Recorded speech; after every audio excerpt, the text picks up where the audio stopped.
As is the usual practice, the Prime Minister set the terms of reference for the Electoral Boundaries Review Committee, or EBRC, when he recently convened it.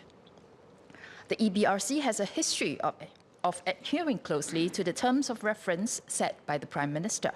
In 2011, for example, when the terms of reference stated that, quote, there should be at least 12 SMCs, unquote, the EBRC created exactly 12 SMCs.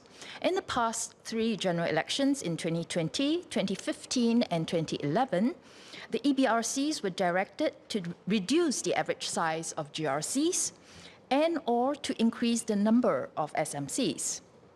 This time, the Prime Minister directed that the EBRC, quote, should seek to keep the average size of GRCs, the proportion of members of Parliament elected from SMCs, and the average ratio of electors to elected MPs, or all at about the same as that in the last general election, unquote.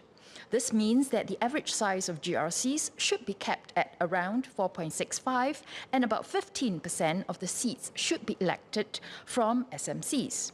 We think it is important to understand the reasons behind his decision, specifically why he did not instruct the EBRC to reduce the average size of GRCs further or explicitly increase the number of SMCs, unlike the past three general elections. Does he believe that it would be in voters' best interest not to reduce average GRC sizes below 4.65 or increase the proportion of MPs elected from SMCs beyond 15%? And if so, why? In addition, why did the Prime Minister not see the need to direct the EBRC to provide greater transparency on the reasons for boundary changes?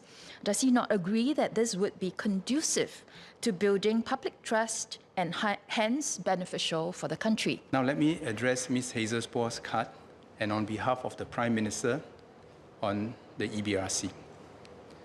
Ms. Poa will agree with us that there will be an asymptotical limit to asking EBRC to keep reducing the average size of GRCs.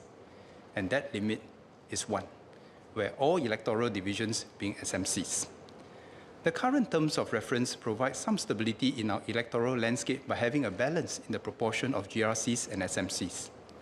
Having MPs serving a broadly similar number of electors on average as the last election will enable MPs in the coming Parliament to continue to serve and represent their residents effectively. And this last point is what matters most.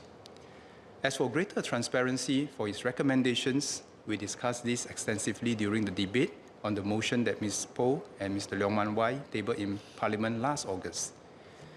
We do not intend to repeat the debate today. Suffice to say that we should avoid imposing requirements or instructions on the EBRC that are too prescriptive, but to give EBRC, which comprises senior civil servants with the relevant professional knowledge and expertise, the space to do their work independently and objectively without fear or favor.